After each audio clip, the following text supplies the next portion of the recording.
Olá, família! Sejam todos bem-vindos ao estudo diário das Escrituras. Essa semana nós vamos estudar Joseph Smith História, do versículo 1 ao versículo 26, conhecendo melhor a história da igreja. Esses primeiros versículos que nós vamos estudar hoje aqui vai falar o quê? Sobre a primeira visão, justamente a experiência que Joseph Smith teve ao ver Deus o Pai e Jesus Cristo. Então, essa semana nós vamos estudar sobre esta parte da história da igreja. Hoje eu vou começar lendo aqui os 4 versículos, tá bom? Vamos estudar 4 versículos e amanhã a gente continua a partir dos 5. Vamos lá, vou começando aqui lendo e já vou explicando algumas coisas. O versículo 1 diz assim: devido às muitas publicações que foram postas em circulação por pessoas maldosas e insidiosas. Essa palavra insidiosas aqui significa traiçoeira, tá bom? Pessoas que são enganadoras. Então, o que Joseph Smith está falando aqui? Que muitas pessoas começaram a publicar ou contar relatos maldosos porque o que eles queriam com esses relatos? Desacreditar a igreja e defamar Joseph Smith, fazer com que a igreja não progredisse, tá bom? Então eles começaram a criar, né, esses relatos falsos. E como combater esses relatos falsos? Colocando publicamente os relatos verdadeiros. E é isso que ele vai fazer aqui, ele vai publicar relatos verdadeiros. Então ele cita aqui que essas pessoas maldosas, elas estavam fazendo esse tipo de relatos aqui sobre a visão dele, tá bom? Ele teve lá de Deus o Pai e Jesus Cristo. E ele fala aqui o motivo, né, pelo qual elas faziam isso. Ele diz assim, ó: com relação ao surgimento da Igreja de Jesus Cristo, dos Santos dos Últimos Dias, todas elas destinadas pelos autores a combater a reputação como a Igreja e o seu progresso no mundo. Então, o objetivo, né, dessas pessoas maldosas aqui e esses relatos falsos era combater a Igreja e impedir o progresso da Igreja. Como que ele resolve isso? Fui levado a escrever a história para elucidar a mente pública e apresentar aos que buscam a verdade o fato tal como se sucederam, tanto em relação a mim como à igreja, até que tenho conhecimento desses fatos. Então, ele vai compartilhar aqui justamente para pessoas que querem realmente saber a verdade, buscar ali por meio do relato da própria, que ele mesmo está falando ali. Tá bom? Nós temos na igreja, por meio de Joseph Smith, do relato da primeira visão, pelo menos 4 relatos, tá bom?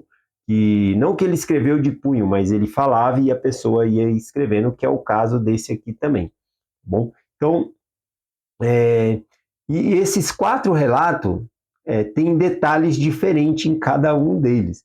Existe mais de 4 relatos. Às vezes ele contava a história e depois a pessoa lembrava e a pessoa lá escrevia algumas e tinha muitos relatos falsos, conforme ele mesmo estava contando aqui. Então, esses 4 relatos aqui, às vezes as pessoas ficam confusas porque tem um detalhe em um, e o outro não tem. Em um ele fala que viu um anjo também, na outra ele não menciona o anjo. E aí as pessoas dizem, então é mentira, ele não lembrava, agora tem anjo, como assim? Bom, é igual os evangelhos sinóticos, né? Mateus, Marcos, Lucas e João. Esses 4 evangelhos sinóticos, eles se destinam a compartilhar sobre a vida de Jesus Cristo na carne, quando ele estava aqui no seu ministério. E aí, o que acontece? Eles estão relatando o mesmo período da história. Porém, cada um dos autores são diferentes ali, tá bom? E aí, cada um deles falam de coisas diferentes também. Por exemplo, Lucas, ele foca muito nas mulheres. Ele fala das mulheres, como que Jesus Cristo, ele conversava com as mulheres, abençoava, dava bênçãos. Então, tem detalhes em Lucas que não vai ter em Marcos, não vai ter em outros, tá bom? Por exemplo, uma coisa, Mateus e Lucas, eles contam o nascimento de Jesus Cristo, como se sucedeu, tá bom? Inclusive com detalhes diferentes, tá bom? Mas já o livro de Marcos, ele já não conta o nascimento de Jesus Cristo, ele começa a partir do batismo. O livro de João, ele conta o detalhe lá sobre quando Jesus Cristo transformou a água em vinho.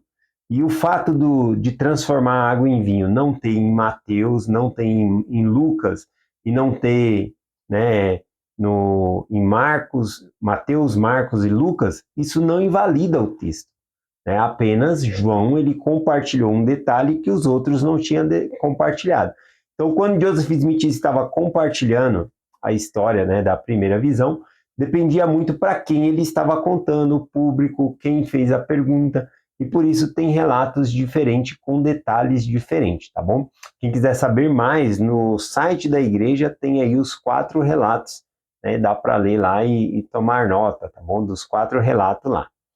Vamos lá, continuando aqui, então ele fala que esse aqui ele fez para elucidar a mente daqueles que buscam a verdade, tá bom? Que a melhor coisa é buscar na fonte, né? Não é ficar, tal pessoa falou isso, não, é buscar diretamente na fonte ali. Vamos lá, versículo 2 ele continua.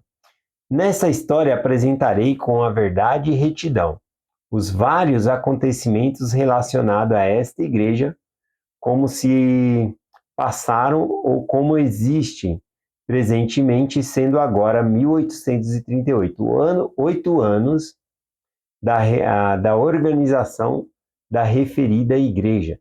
Então, esse relato aqui mesmo, ele está compartilhando que está sendo escrito mais 8 anos depois que a igreja foi organizada. Tem um que ele fez em 1832 e tem detalhes diferentes, né? Então, no site da igreja tem aí, conforme eu estou falando. O versículo 3 e o 4 aqui, para nós finalizarmos o estudo, vai falar um pouco sobre Joseph Smith, a sua origem, nascimento, e os seus parentes, o seu pai, sua mãe, e assim por diante. Então vamos conhecer um pouquinho aqui. O versículo 3, ele diz o seguinte aqui, ó.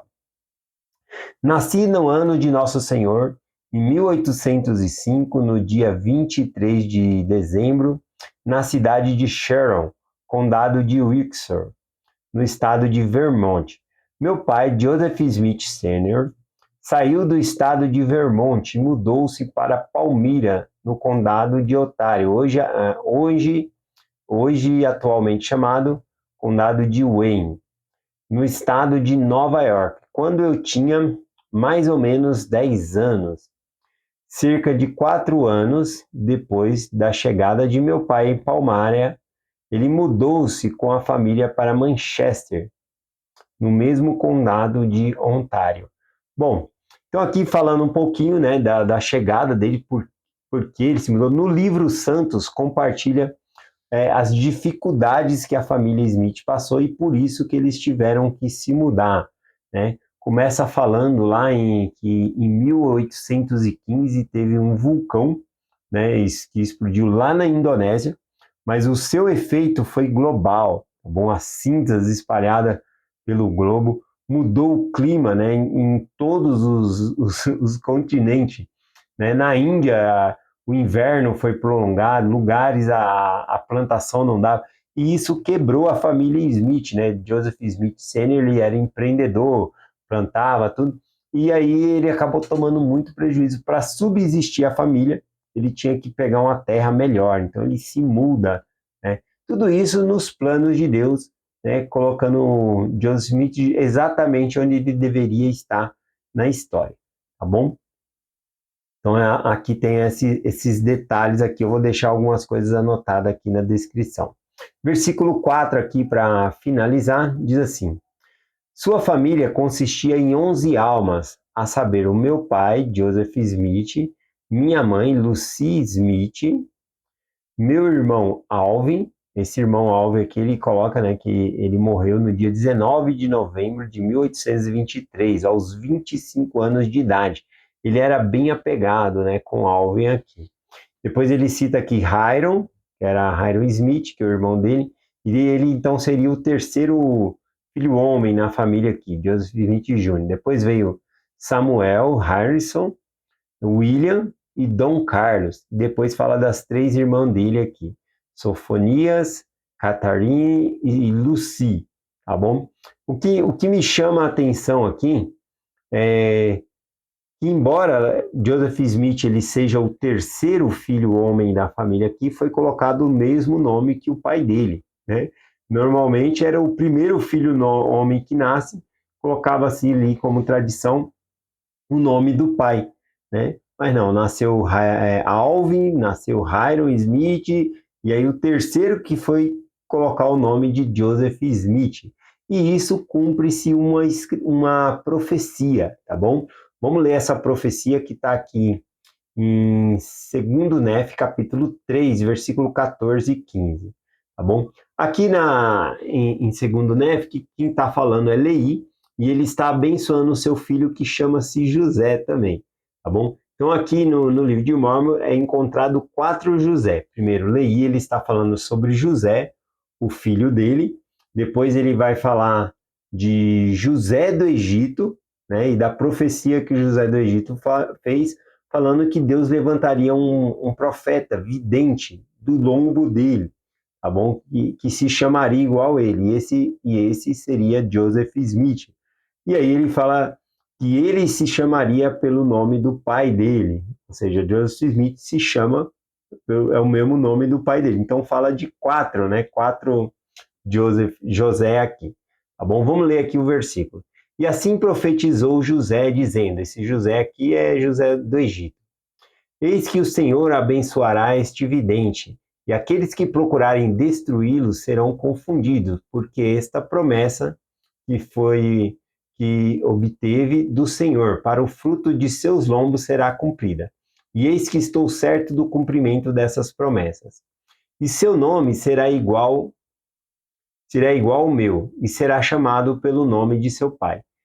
E ele será semelhante a mim, porque aquilo que o Senhor fizer através de sua mão, pelo poder do Senhor, levará o meu povo à salvação. Então, aqui falando, né, a parte interessante que José do Egito, ele profetizou, dizendo que nos últimos dias se levantaria um profeta do fruto dos lombos dele, que seria um profeta semelhante a ele, que ele se chamaria pelo nome dele, né? Ou seja, pelo próprio nome de José também, e que seria chamado pelo nome de seu pai. E aí então nós temos José Smith e o nome do pai dele também é José, então cumprindo-se a profecia aqui. O certo aqui é entender, né, que não existe coincidência, que Deus ele estava de olho, né, na genealogia dos pais de Joseph Smith sempre, né, para que nessa época ele nascesse e pudesse restaurar a igreja, que é o que a gente vai estudar essa semana e a outra também, tá bom? Então, é essa mensagem que eu compartilho com vocês hoje, em nome de Jesus Cristo. Amém. Até amanhã.